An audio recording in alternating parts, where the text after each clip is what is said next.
are the Eagle Bearer. Wonderful. Magistrate Xanthi has spoken highly of you. Very kind of her. So here's the thing. My children have promising futures, but they refuse to learn and study.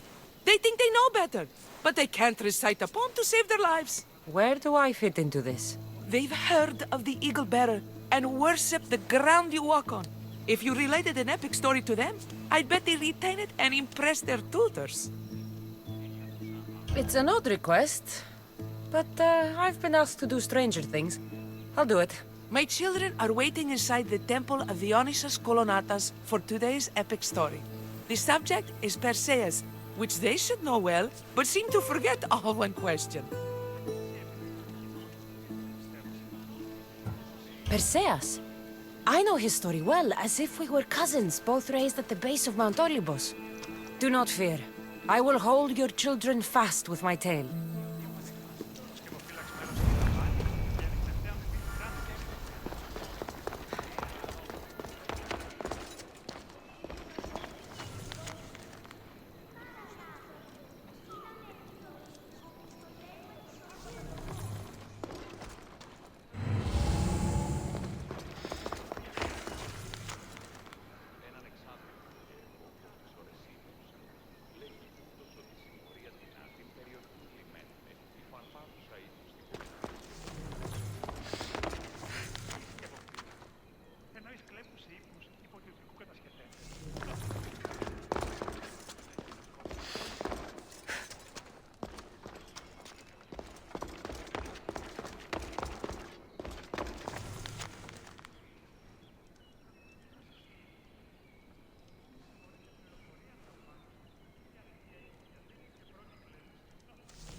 Hello, I'm... The Eagle Bearer.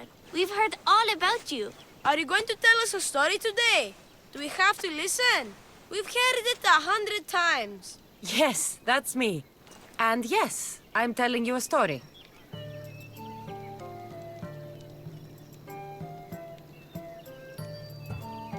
Let us sing with the voice of the goddess about the exploits of brave Perseus and noble Pegasus. Acrisius, the king of Argos, was not a good man. He had one child, a daughter, Danae. Bitter that he had no son, he went to the oracle of Delphi and heard a prophecy that chilled him. Ooh, what was it? The oracle said Acrisius would be killed by his grandson. But Danae was unmarried and childless at the time. To protect himself, he locked Danae in a bronze room open only to the sky. Ooh! However, mighty Zeus saw the girl and fell in love with her. He transformed into a golden shower and seduced her. Danae gave birth to a son, Perseus. I knew it. King Acrisius couldn't kill the boy for fear of angering Zeus. So he put his daughter and grandson in a wooden crate and tossed them into the wild sea to be drowned. How horrid! Poor Perseus. Perseus and his mother Danae were rescued on the island of Seriphus, and Perseus grew up under the care of a kindly fisherman, Thictis. Lucky them. Did the gods help? Maybe. Perseus learned to swim and ride and fight, and how to be good and just, even though his father was only a fisherman. I can do all those things too. Good for you. Except swim. Or be just. Hush! Now, Victis' brother was the ruler of the island, but he was not a good man. He's scum.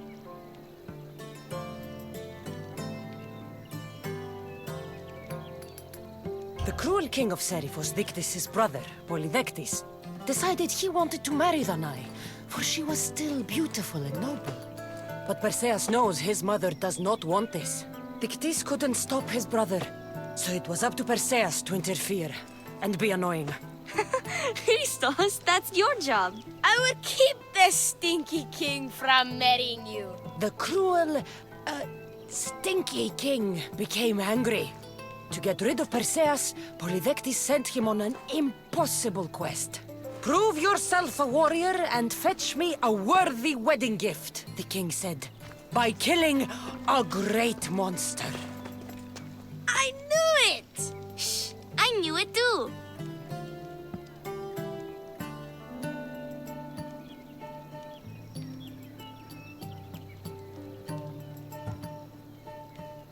Perseus figured out what he needed.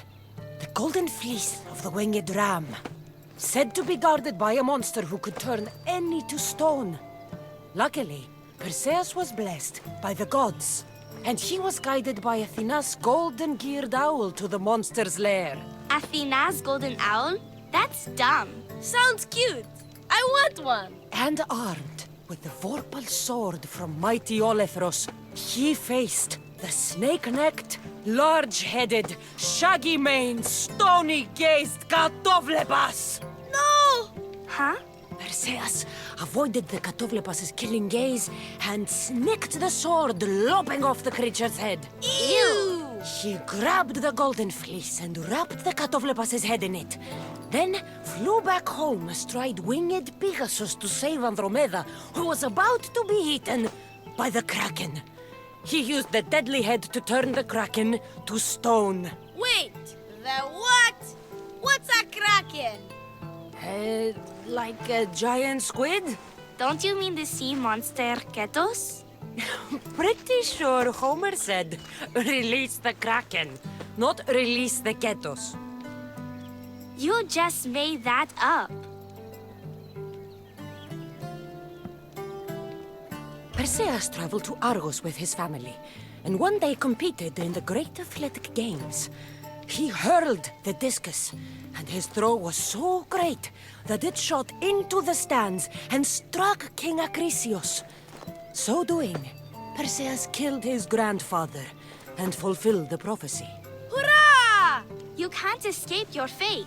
In the end, Perseus and Andromeda settled in Mycenae as king and queen, and had 7 sons and 2 daughters, the Perside.